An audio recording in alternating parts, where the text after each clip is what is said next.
This is the third episode of the serie Futures, in which we interview key players in the design scene working in the public sector in Europe.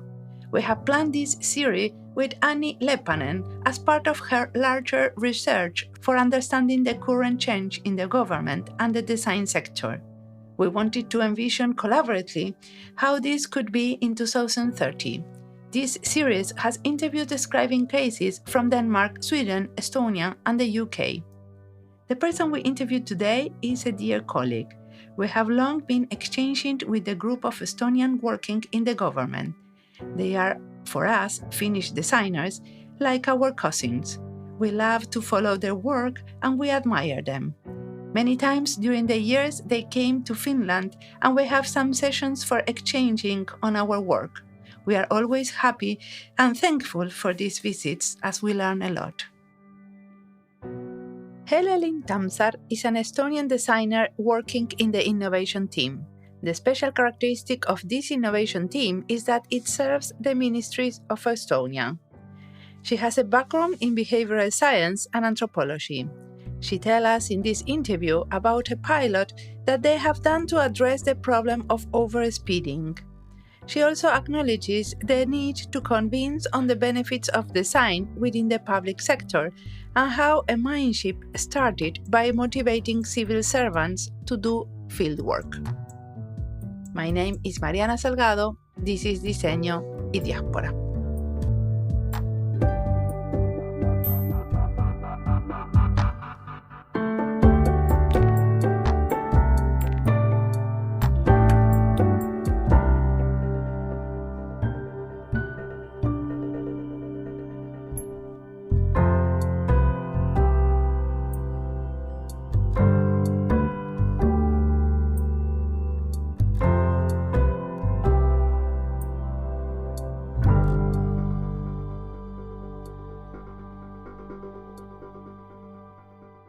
My name is Helelyn Tammsaar. I work for the Estonian government office, which is maybe the equivalent of the Prime Minister's office in some other countries. And I work for the public sector innovation team that was set up 5 years ago. And what did you study? My background is diverse. I did economics in my bachelor's. I worked as an HR manager for a while. But then in 30s, I switched and did a degree in social anthropology. And I might say that I guess I identify myself mostly as an anthropologist, because I think it's a filter that comes and you cannot get rid of seeing the world as an anthropologist. But currently, I'm doing an additional degree in applied behavioral science, because I think I've seen a lot in my work that the anthropology is a very strong background. However, the things that we need to do currently with the innovation team and in the public sector, the rise of the behavioral insights makes a lot of sense to me. So these skills I've been looking for, and I'm second year into another master's degree. Wow, congratulations. And can you tell a little bit about this team, the innovation team? Yes, I think the innovation team might be a lot like other innovation labs that have been set up maybe last 10 years all over the world. And I suppose every team is a little bit different. Many of those labs by now have closed or they have transformed into something else. If I'm looking back into the reasons why it was set up, now it would be almost 6 years this spring. The goal was to bring more and different ways of working into the public sector. I guess mainly behind it was to bring more design thinking and service design. The other reasons was to break the silos, to make the ministries in the public sector collaborate more on special topics. And if I remember correctly, then one of the goals that was set for us to have more motivated civil servants, which I guess is also an interesting indication. However, the lab was, we were very free in setting up our own sort of agenda or ways of working. And I guess all of these labs, if you look at them, are very different due to the kinds of people that have joined them. And I think our team was very much into the human-centered approaches. So while design thinking was a very natural thing for us to take on, we've also from the very beginning been very much into understanding human behavior and incorporating also in the formats that we develop, in the workshops that we do, more of understanding why humans behave in a certain way, what are the barriers, what are the very strongly the social norms, how they affect people. So maybe that has been the track of my team so far, and I would say when we started 5 years ago, design thinking wasn't very well known in the Estonian public sector. I remember coming to Finland and being very envious because many of your ministries or your agencies had a whole team of service designers. And what we had was, I think we had by that time, I knew 2 people in the whole public sector employed as service designers. So a lot of the first years went into, I guess we could call it like evangelizing the value of design thinking and bringing that more into the Estonian public sector. But that has transformed by now. I would say that now, after these years, a lot has changed. And I would say we are now there that most ministries employ service designers. Many agencies have already a team of service designers. So I guess we have caught up. So now we are the ones that can be envied, because we don't have a lot of ministries with service designers at the moment. So that has changed. This has changed. And Helelyn, can you give us an example of a project you have done with your team that could represent this type of thinking and your work? Yes, I think perhaps one of the mostly known projects that our innovation team has done was with the police. And that project was led by me in our innovation team. The format that we used was each one of us got one team or one project per year to run. And when I joined the innovation team, then the first project I got was, I didn't get to choose, that was up there for grabs, was to work with the police. And the problem that they had come forward with was that when they looked back at what had been done in Estonia for past 10 years in traffic and trying out all sorts of new methods and new approaches, they had not seen any decrease in serious injuries or deaths that are happening in the traffic.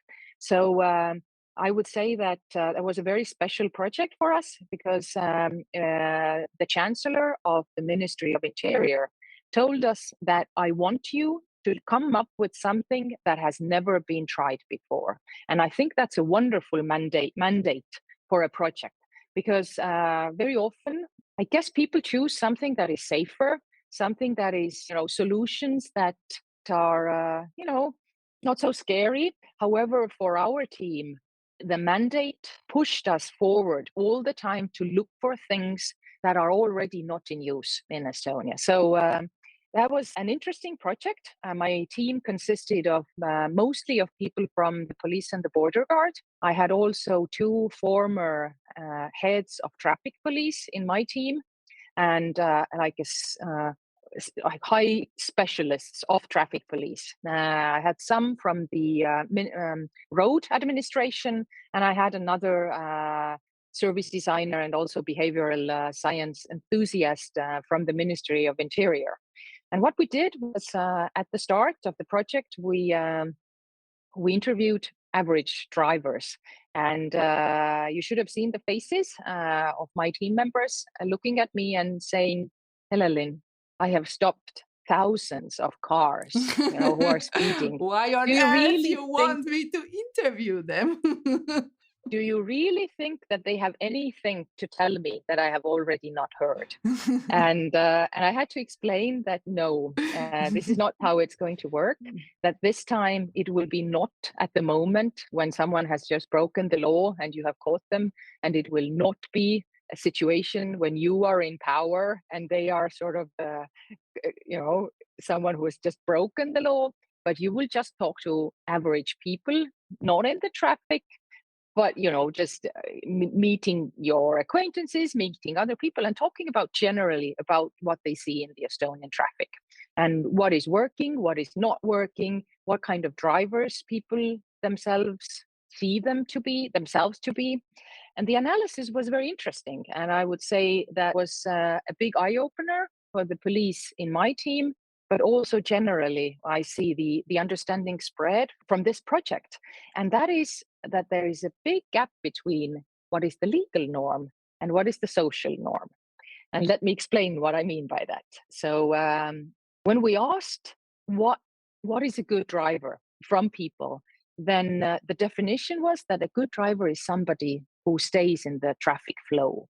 They don't drive slower than the traffic flow, but they also don't make like sort of these very fast shifting lanes type of movements, because that is also putting the flow, making the situation more riskier to others, and that's also sort of disrupting the flow, right? So what people were really saying was that as far as I am driving in the traffic flow, I am a good driver.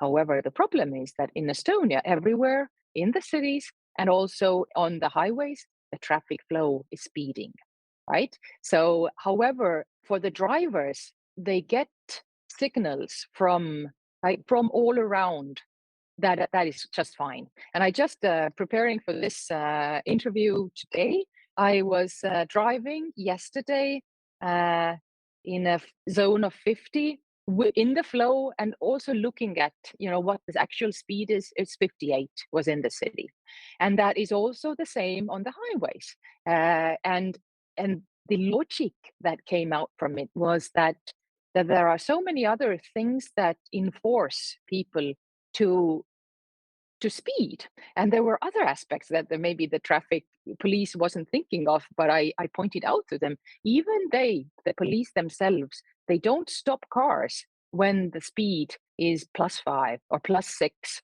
And when we did some experiments on the roads and we had to stop somebody that was speeding 8 kilometers per hour, the police said, I'm embarrassed. It's just embarrassing to stop somebody with such a small the misbehavior. So in a sense, the police themselves are signaling that that amount of speeding is that's fine. It's okay. That we're only catching the big fish, right?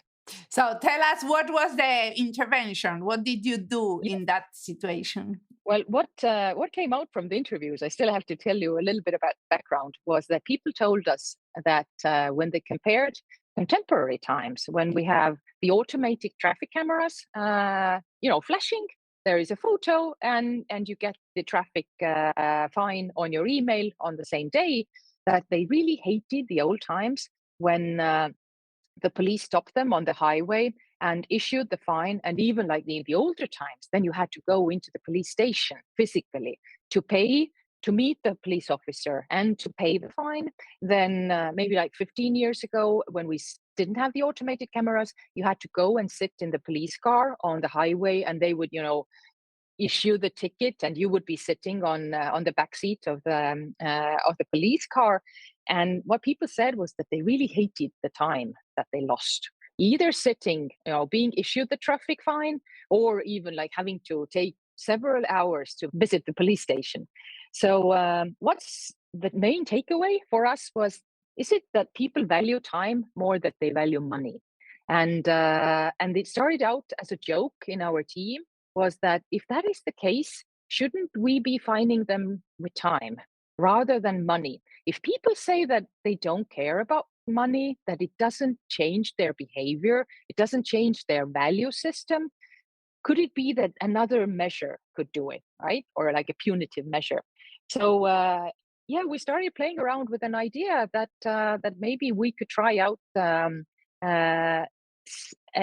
experiment on the Estonian roads, when we have people stop and take a time out. And in Estonian language, that was called rahunemispeatus, and it might be understood to you in, because we share the language. The rahunema in Estonian means calm down, that you are calming yourself down, right? It's like an intrinsic thing, not an extrinsic, but intrinsic. We use that word, right? That you sit around and you just, settle, you just calm down. But this is a little bit as you do with the kids, no? When the kids do something wrong, you sit them to think about their bad behavior. Yes, we had discussions if that is similar and if it's a patronizing thing to do and so forth. However, it was in 2019 that we tested it twice on the Estonian roads. And before that, we actually looked around in the academic literature to try to figure out what are other people's experiences. That if you put on the table time versus money, how does that operate? So what is the psychological effect of it? And we couldn't find any studies. And we thought that we had maybe just not used the right keywords. However, after we had done the two experiments, and that was not a very short time, I've not mentioned, it was 45 minutes up to 60 minutes of timeout. It was not a very short time. So the time frame was such that whatever you were, wherever you were going to be late, and you had to reschedule things, right? So usually, and I don't know, a doctor's meeting or wherever, you were an hour late to that meeting. So it was a substantial thing. So how long was this experiment? How many days did you do it? We tried it twice in 2019, 2 times. Yeah, so it was a very small experiment, but it got a huge media coverage in Estonia as well as internationally, because it turned out that nobody else had ever tried a similar approach. So you asked the drivers that were speeding that would you prefer to have a fine or would you prefer to wait for a certain time? And what did they prefer? Yes, we had to offer it as a choice.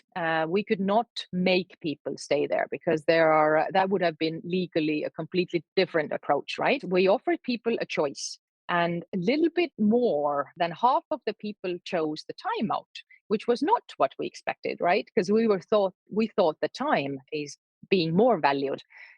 However, I guess during the first experiments, a lot of people chose the timeout simply because they said it's the craziest thing I've ever heard of, and I just want to try. So some of them said that I was there when we did the experiment. Some people said that, I didn't have a very good sleep. I think I just might, doze off in the car, or I have so many emails to answer. I'll gladly take a break. So that was maybe a novelty effect. However, what came out was that now we've tested it again this fall on the Estonian roads. And the takeaway is that people take what is rational and what is beneficial to them. And they very quickly calculate in their head, where am I late to versus what is the size of the fine, right? If you are late for an airplane or a ferry, you will take the fine. However, if you put it, I've seen people do that, like calculation, say, how much is the fine? And you say like maybe 40 euros. And then that person says, yeah, but if I drive to work, my salary is only 7 euros. It makes no sense for me to take the fine and drive to work and work for 7 euros. I'll just call in late. So a lot of like such things came into play during these discussions. And that seems to be it seems logical, right? People choose what is appropriate, but maybe just something to say that it is not widely in use in Estonia, and the driver cannot demand. Right, so it is only on special occasions where the police does it. It's like a police operation, and it is up to the police to offer such a timeout. It is not that you as a person, whenever, wherever, can say, no, I'd rather take that 45 minutes. That is not the case. So, but wait a minute, there is something I miss. So you did the experiments and then did you change the law? Because I remember that when you have done it, I was working in the Ministry of the Interior in Finland, and I was very envious that you could make such an experiment. Because what I understand is that it's very difficult to do things that are not written. So you cannot make an experiment and make the police do certain things that are not supposed to be like that. So it's new that you didn't write the law, but you try, you test it, and then this kind of feed the law, I guess, right? Yes, we did it the other way around. And usually when such ideas, come to someone's head, then there is a proposal to change the law. And I guess now that we have looked back at this experiment, if that would have been the case in Estonia, we are very sure that that idea would have been killed by the politicians, by media, by whoever, and we would have never been able to even test it. Yeah, by a lawyer. This is not in the law. You cannot just make people wait. Yes, which was a very interesting case. And because a year after that, we did a workshop for the Ministry of Judicial Affairs in Estonia, and we had a room full of lawyers, and we talked about that timeout experiment. And half of them thought that that was illegal, and half of them thought that that was legal. So there was, I guess, what really helped us to pull it off was that it was in a very gray area. It wasn't completely legal, and it wasn't completely illegal, right? So, and I guess if somebody would have, I don't know, sued us, that would have been, decided in the court, but it didn't happen. And maybe just the value of such experiment is that we had no idea of how people would react. Would the public be outraged, or would the public accept it?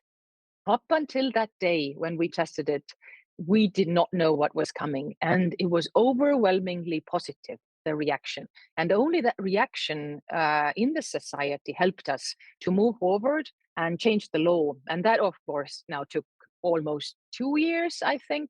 And we wanted to start testing it again right after that. But then the Corona crisis came in, the Ukrainian refugee crisis. So here we are now, I don't know how many years later, and we're testing it again now this year only. Often in work of designers in government, we face these issues like these value ideas or issues around maybe an underlying bias or an underlying narrative that is kind of dominant in the government.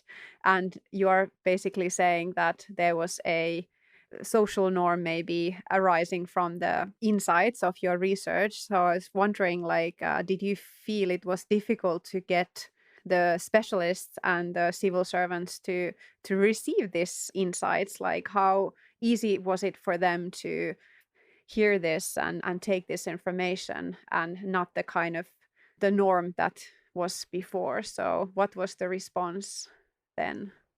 I've looked back at the reception of my team members, for example, and my speculation is that if you are trained as a police officer, then your thinking is a little bit different from maybe mine, who has been trained as an anthropologist. And it seems to me that before that project, the police, also in my team, and it might be the others as well, it might be a common thinking that if a person drives into a zone of 50 kilometers per hour with a speed of 60, then that person is making a conscious decision to break a law at that signpost, right? That is a conscious decision. And that was a big shift in my team's thinking, and also something that they took back. And what they said was that there are a lot of prevention methods tried out in Estonia, in also in traffic, but other areas as well, in the police and border guard. But they said that in for example in the traffic, and when they look at drunk driving and all of such things that are related, they've never thought about the need to change the social norm. Right? They usually think about what measures could be most effective to change the behavior, but they've never thought that it's not the individual behavior, but just the power of the social norm that influences the behavior. And I would say that they also criticized in the beginning, or were very skeptical of the qualitative methods of asking, 15 interviews. How is that representative of all the drivers in Estonia? And I remember when we were doing the analysis based on interviews, that skepticism was very much there. And however, when we had reached the insights and we had very clearly worded the insights from that fieldwork, then I asked those people, when you are looking at the insights, do they make sense to you? Are they believable, right? Do you still think it's not representative? And by that time, they had changed their mind. So it wasn't again about like saying we need to talk to 1,000 people or let's send out a survey. That made sense, right? If you are unable to unearth the patterns that are in the qualitative data, even if you have 15 interviews, they still can be very powerful and you can still pick up very strong signals to work with. Very interesting, because I have been working on this futures process on employment, or the future of employment, and it has similar kind of like maybe some stigma, some kind of underlying assumptions about, for example, unemployment or a person who is unemployed. So there's a type of stigma around that situation in life and those people, and obviously what the government is trying to do is trying to help people to find jobs and be employed. So there's a lot of similar issues maybe surrounding this unemployment life stage, and how we might need to change the way employment is kind of thought about in order to find solutions or find new ways of like helping people to find jobs, or maybe even redefine what is employment. So just came to my mind that there are these similar situations where you need to kind of raise these difficult questions about values or norms or these things as a designer, and then convince people with very sort of strong specialization or very, very strong professionals to rethink their whole world views. So it can be very challenging, but it somehow feels that it is becoming more important in the work of designers in government, that we need to be aware of these norms and stigmas and values that are present in the work.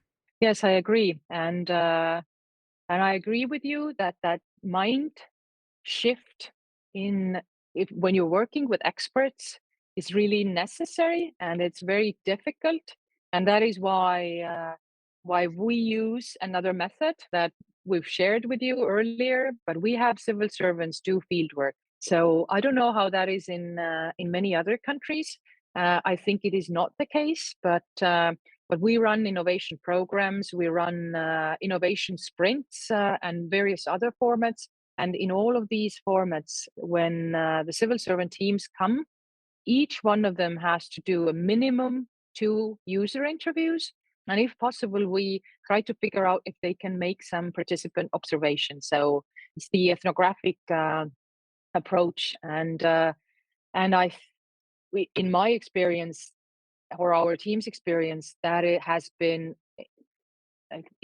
hugest effect on the outcome of the project. And I think why it is such is that those people, when they come forward, the civil servants that you usually work with, they're experts in their field. They might be the leading experts in your country in that field. And when you come together and you define the problem, you bring the method, but they bring the expertise, right? And they're usually very confident about knowing or telling you what the problem is. And also usually they have a very clear understanding of what the solution should be, right? I don't know what is your experience, but it has, yeah, yes. Yeah, exactly this one. but then you have to overcome this first no, right? This first, we know what they want. And this field work is definitely something that helps to open their eyes. I think we have had similar experiences in Finland, that, for example, once I was working for the tax administration, and we did we put civil servants to run the prototype testing together with the designers, and they were also doing it themselves. And I remember their faces and their comments after the interviews. They described the feeling as if somehow like a stone was falling off their heart, because they felt there was so much like pressure to make the right choices about the services and the changes. But when they had the interviews, they felt that they didn't have to know it all. They could kind of use this information and this understanding of people in their work. And it was really revolutionary for them. So great tip for anybody working for the government is to put the civil servants to do the field work. It can be transformative. So very good. Yeah, because there is a certain power in this first-hand experience, no? Yes. It's very different of having a group of researchers that go and this research is outsourced, like someone else does it and then gives you the analysis, than listen by yourself. Exactly. And that's also my point, is that if an outside information comes in, then they still treat it with skepticism, right? They look at reports that they commission on regular basis, but they might say if it doesn't fit with their understanding, they say, maybe the methodology wasn't very good, maybe the researcher wasn't qualified enough, right?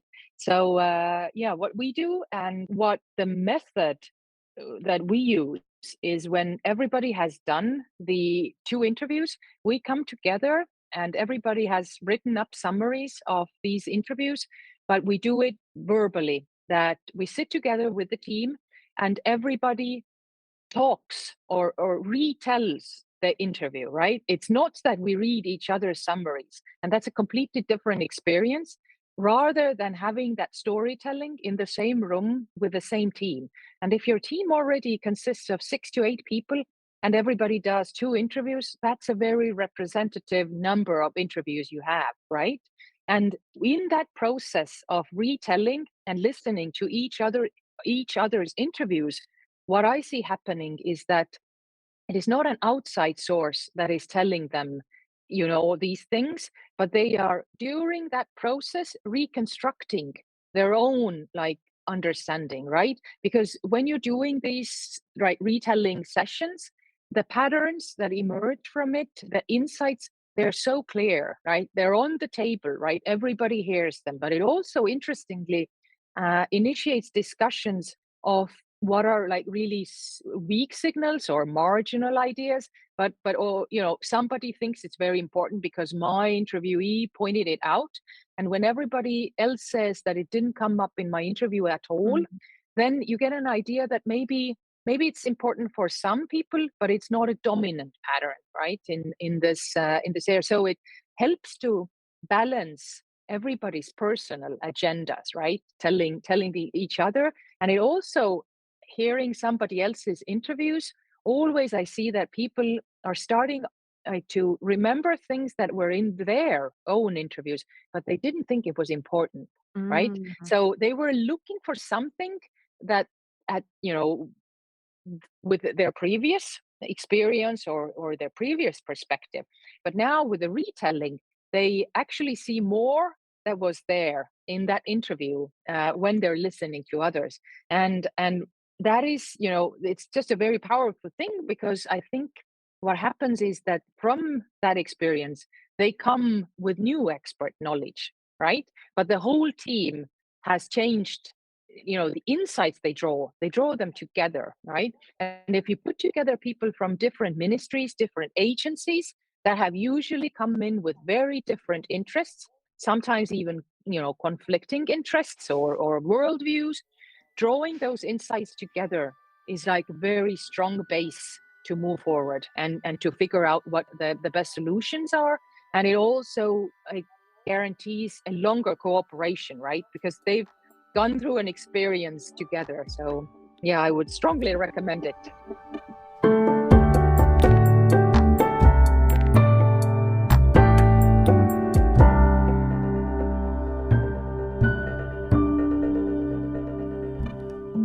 This interview is part of the lists Futures, Estonia y Diseño, Seguridad y Diseño, Diseño y Gobierno, Diseño y Políticas Públicas, y Antropología y Diseño. The lists can be found in Spotify, YouTube, and in our website.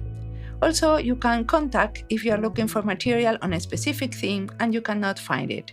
We might have done an interview, but it is difficult to find. We always want to know what you are looking for. Helelyn said that the one way of influencing the future is by proposing methods and perspectives to guide the creation of new policies or practices. And this is something new in the level of ministries, to have an expert that is an expert in methods and behavioral sciences, but not in the subject matter. Most of the experts working in ministries have long been working with the same theme: security, health, employment, education, etc. In order to innovate, the strategy was to nominate a dedicated team with experts coming from different areas, such as design, anthropology, and behavioral sciences. In other countries, they have done the same, calling these teams innovation labs. Their mandate is similar in the sense that they need to collaborate with experts in different levels of the government to create new services or policies. A couple of years ago, we published a book on innovation labs, compiling the interviews coming from this podcast. This work was done with Federico Vaz, who wrote the introduction for the book. We have in this book interviews to designers working in Argentina, Paraguay, Chile, Brazil, and Colombia, and one interview also with a designer working in the EU Policy Lab. The book is in Spanish and was published free and using Creative Commons licenses, so you can download it from our website. Let's continue listening to Helelyn, as she has a lot more to tell us.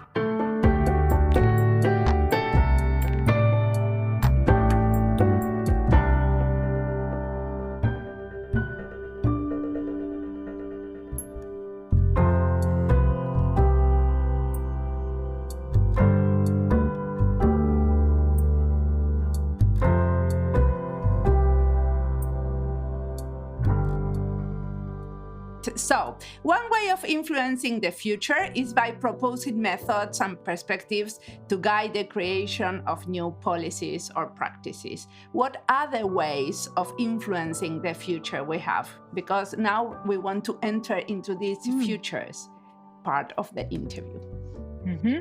That's a very wide question.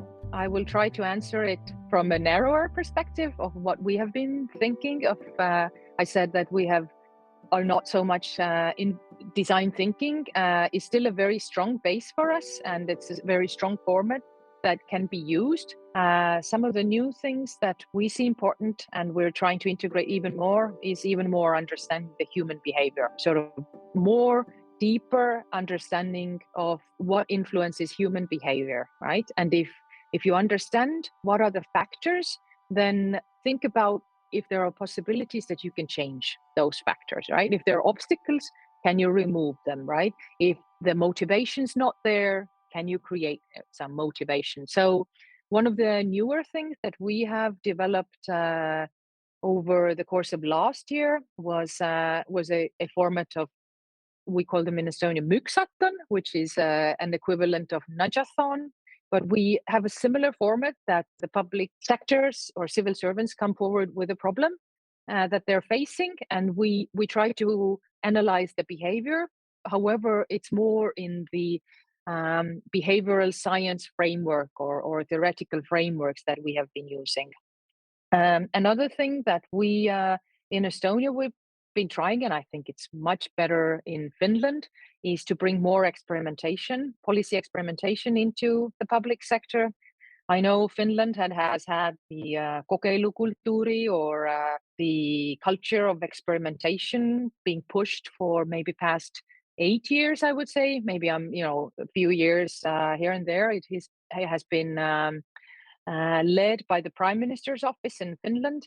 I would say in Estonia, that's now again when we're looking at Finland and thinking that you already have experiences and you have history and there are like various large-scale experiments have been done. That is something that we're trying to do in Estonia, but sometimes when you talk about policy experimentation, people think that it has to be, I don't know, a huge randomized control trial like the one you had in Finland about the universal income.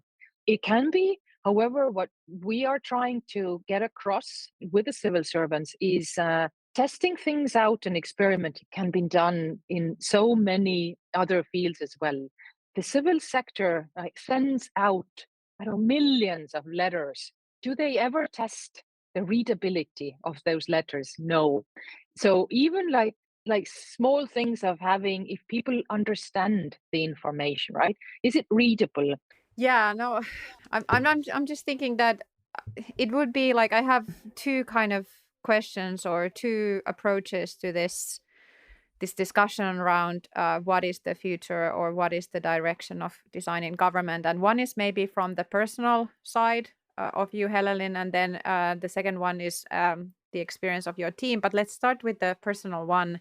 So you are an anthropologist and you are using and studying behavioral insight. So these two fields to me represent perhaps a new direction, or at least represents a direction combined with design, a potential kind of new way of approaching, or a way that we should be approaching design in government in the future. So what would you say, is it true? Should we have more sort of anthropological and behavioral insights approaches adopted in our work as designers in government? Probably the answer is yes, but it would be interesting to hear your thoughts of how mainstream can it get. I think it is, yeah, I'm not neutral, right? When Yeah. you're asking this question from me, right? But I think it makes a lot of sense to combine behavioral insights with the design thinking framework. To me, it's so logical, right? And for us, it has been a very natural development. And I see it, it being used here and there, but often you see designers, and then you see behavioral insights teams, right? But on the other hand, when you look at the methodology that they are going through over the course of the project, it's very similar, right? So it is very easy to bring these two together. So maybe that is not maybe long-term future. I think that is now, and that is something that is being used here and there, but I don't know how large scale that is. Other things, maybe if I'm thinking more widely, and the discussions that we have had with our team, and also our team operates under the strategy bureau under the government office. And what we see as a challenge is the projects or the solutions are not radical enough. They're very sort of the innovation that we see coming. The public sector is more on the scale of incremental, sort of small changes, making services and processes little by little, day by day, making things better, while we think that the times are such that you would need more radical, that other spectrum. And of course, you cannot make the whole civil sector radical right away, but there are processes in the society, I don't know, aging of population or whatever. If you look at them, maybe the way that we've done things so far need a form of rethinking, right? And the solutions that we should be looking for and trying out could be bolder. I guess that is maybe one of the challenges that we see, and it's difficult because civil sector in its nature is very risk averse versus, if you think about it, to the private sector, and failing in the public sector might have much higher cost. Not financially, maybe. However, for you personally, if your project fails in the public sector, there are consequences. So how do we go to these more radical solutions? Is it with introducing the behavioral insights and I think it is a combination of a variety of methods. And I don't know, it would be interesting to hear your experiences. I would say the futures thinking and speculative design are not very widely used in the Estonian civil sector. And I think next few years, there could be potential of bringing more of those, or integrating, not just speculative, but design thinking and integrating at one, the understanding phase. Makes a lot of sense to bring more behavioral insights in. However, when you're thinking about where we're moving, what could be the solution space, bringing more in those kinds of methods that assist people to think out of the box, of thinking of solutions that have never been used, or to, like, the conceptually changing the understanding of certain, like you were talking about employment, right? Of completely redefining what that is. And it would be interesting to hear your experiences, because sometimes I think the speculative design sessions might come across to a serious civil servant as just fooling around, or it's nice play, but playful situation you've created. However, I'm going back to my work tomorrow, so what do I do with it? But that would be interesting to hear what have been your experiences. Well, in my opinion, it's not only a question about like the methods that we use in these innovation laboratories, but also a lot about the support we have from the leadership, right? Like how radical you can be, how there is a space for radical solutions Yeah, to because something. Helelyn was saying that in the timeout case, you had a strong mandate from the chancellor. So sometimes you need a courageous leader to give you the space and the mandate to do the radical things. And I was just thinking that what is kind of maybe radical about your approach, to me, especially comparing your approach to like traditional service design in government, is that you are maybe starting from the behavior angle. You're kind of thinking, what kind of behavior does government want, or the society? What is like beneficial for the society? What kind of behavior is kind of impactful? Or so it starts from the impact, compared to service design is often maybe it's very much linked to how we can make the government services better. So in that sense, like, your approach is shifting the perspective or the starting point so much that it can maybe be quite a lot more radical, because it starts from the impact side. So I find that is very interesting, something for us designers in government to think about, because we have seen that we have been for many years working with services and making better services for government, but how do we get more impact? So I think your examples are giving ideas on how to focus on impact, and that can be through behavioral change. So maybe that is definitely something I'm going to think about. And to answer the question about the futures approach, I think there's kind of we've been experimenting with some futures methods, and one thing for sure is that we need to be constantly building futures abilities, or whether it's about your capacity to think about different kinds of futures, or maybe some other skills, future literacy. Yeah, exactly. Thank you, Mariana. Future so literacy. I think that. So my second question related to the changes or the future is since you mentioned that your team has been operating for almost 6 years now. So if you look back 6 years ago and today, like, have you seen some changes in the direction where your work is going? Like, what are some of the changes that you're witnessing now that it's been 6 years, and probably, like you were saying, a lot of innovation labs maybe get terminated or transformed into something else. So what is kind of next for you? What direction is this going, and what changes you are seeing? Maybe for our team, from the very beginning, we made it very clear that the innovation is not in the team.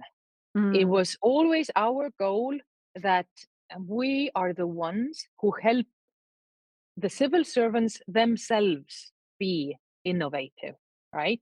So it is not the hub or the team that sits in a corner and bursts out innovation on daily basis. So all of our activities have been, whatever formats we've developed, the programs, the sprints, the nudge-a-thons, that is to raise the capacity among the civil servants to come up themselves with innovative ideas. And I would say maybe for some labs that has been different. That has been, maybe it has been sort of lethal, or the consequence that that they have been the hub of innovation, right? So we maybe have always seen ourselves to be sort of internal trainers of the civil servants and to have as wide as impact as possible. So maybe for us as it is of bringing the new methods, of bringing new the behavioral or the speculative or the futures, sort of getting these into the civil servants so that they could also use it in their work, right? So I would say it's not been a radical change. It is just about what we offer, right? Of what we see is could benefit. For example, now with the service design being quite widely known, quite widely used, we don't need to support that anymore, right? But there are other formats. Agile formats, for example, the sprints have become very popular in Estonia, and we have developed an open source sprint format that any of the ministries or a hospital or anyone in Estonia or I don't know, the municipality can take all these worksheets and they can do their own sprint. And we see many organizations and the people that we have trained earlier be bold enough and say, I'm going to do a sprint of my own in my like organization, right? So that has been some of the changes, and the sprints bring more rapid development and into the civil or the public sector. And I think that's a value, because some of the processes in the civil sector are very long. They take a lot of time, but sprint forces you to not only think of a solution but also test it within just 5 days. And that's incredibly rapid, and very often they come out from that sprint and they say that within those 5 days we've achieved more than during past 2 years together, right? Because usually you have just those meetings and then they say, oh, it's such a huge issue, we need to come together again and talk about it, and just talk, right? But sprint forces you have 40 minutes to do, I don't know, work out how you will test it on a user, right? So I'd say agile methods, cooperative methods, bringing together people, but has been the same for us from the very start. Yeah, so you're kind of seeing that there's still need for that kind of capacity building. Maybe the sort of angles of the capacity building or the frameworks that you are now using, they have been changing, but there's still need to continue the capacity building. It happens next when we have been kind of building the capacity to certain levels. So what do you think in your case? Is there always going to be new things to continue the capacity building, or are you seeing this kind of democratization already having an effect in your work? Yes, we're seeing that as well. Maybe we're a few years behind. However, that is the case, and I see and hear the designers in Estonia talking about the same things that now every civil servant knows service design, right? And they do their own service design projects. Yeah, but it's a very superficial touch on that, right? I think still we have a role there in stretching the boundaries and making like in-depth work that is not necessarily design thinking, but it implies design thinking, but goes beyond that. But we need to transform. So I guess what we're saying is not that there's no need for designers in government, but we need to change or transform a little bit in order to find the new angles, since our colleagues are adopting the basic mindset and skills. But I'm seeing at the city of Helsinki, for example, I've seen participation units that are so skillful in participatory methods that it's even beyond the skills of designers. So I'm seeing like a lot of these core competences becoming so strong in the government that it is really important to find new angles and new ways to gain more impact. Even another example is customer experience. That is something usually close to the hearts of designers, that we are improving customer experience. But I'm seeing a lot of communications experts, a lot of service specialists that are already really good at developing customer experience. So I feel like there are going to be new battles for designers. So in a way, we have reached some kind of level, and now it's time to maybe focus on the more impact, like you were saying about behavior change, or maybe about finding supporting the government envision with people the futures. But I don't know. What do you think more, Helelyn, about this? Yeah, I'm thinking, as an anthropologist, I have been looking at how designers do research, and Mm, there have been times I've been quite skeptical, right? And in design, I'd say very often the research is very narrow, while the anthropological approach is takes more time, is much more wider. But if you're calculating your hours, then you'd rather do a very narrow user research, right? So when I approach any project with my questions that are framed as an anthropologist, they're completely different, right? And they ask things that seem irrelevant to some of the members behind the table, right? So that might be true. And going back to, the democratization is not bad in itself of mm, people, having more capacities, because the end result will be still more user friendly services, right? And better services. What maybe if I'm looking from where I am, or maybe if you're looking at the like government office, or you're looking at the city of Helsinki, what a single service designer or cannot achieve is a strong collaboration mm, between various ministries, agencies, between various cities, maybe, and so forth, because they're not in the power position to initiate projects, right? And somebody might come on board and do, but it will still be their project.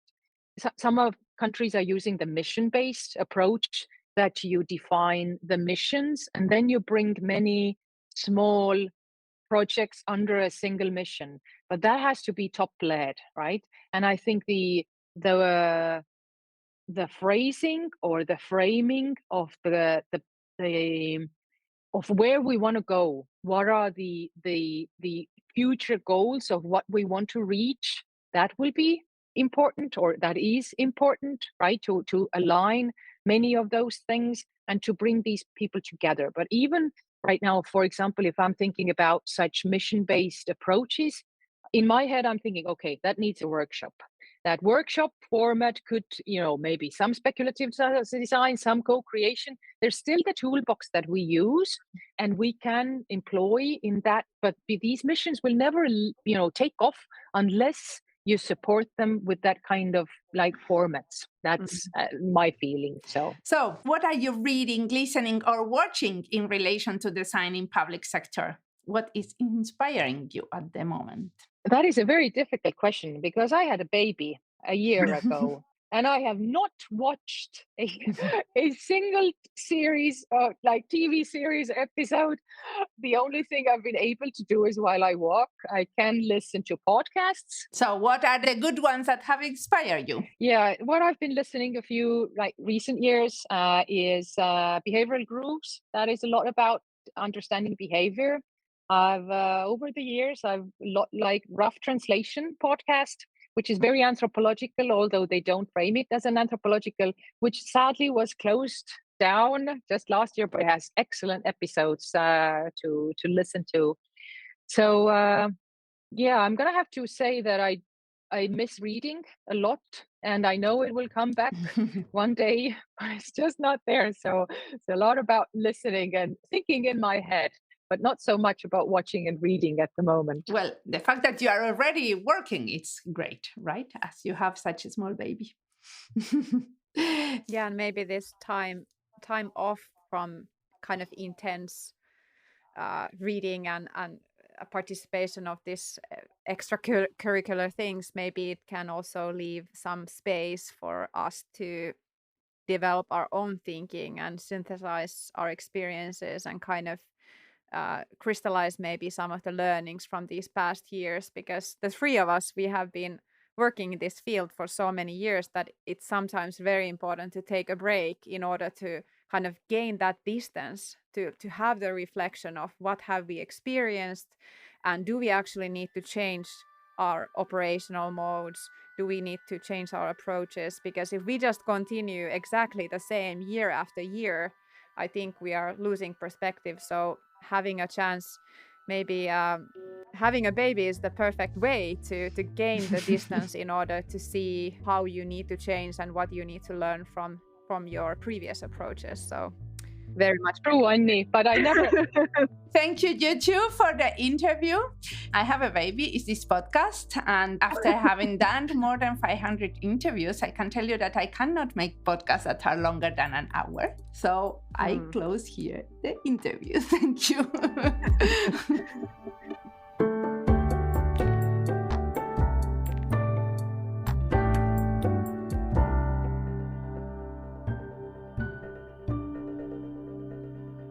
Helelyn said that in the future we need more radical solutions in the government and a deeper understanding of what influences human behavior so we can identify the possibilities to change.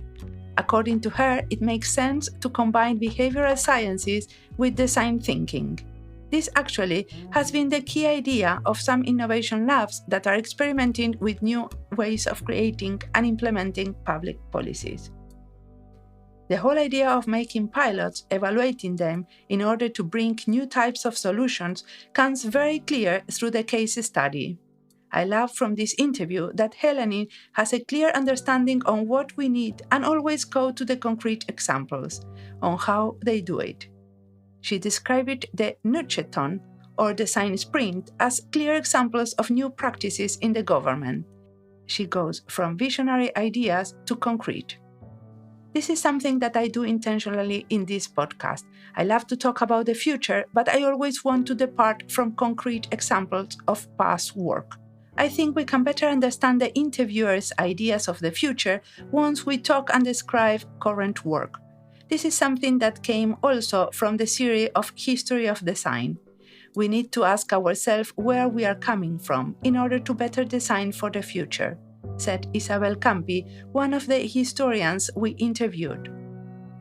Designers are used to having visualizations to understand complex issues, and the podcast does not allow for them. In many workshops, for example, we use tangible props in order to describe and discuss complex issues. In a way, I think these concrete examples of cases are the tangible props in the podcast. This is why I depart from there in each interview.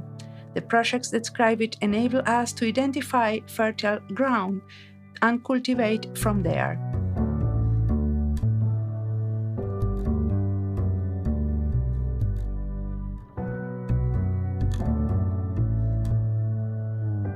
As always, the music of this podcast is by Antonio Zimmerman. This podcast is published with Creative Commons license with attributions. This was Diseño y Diáspora. You can follow us on our social media channels in YouTube, Instagram or X, Twitter, or visit our website. Remember to recommend us and recommend our books. Stay tuned for more. We've got lost in a store. Till next time, goodbye and design some more.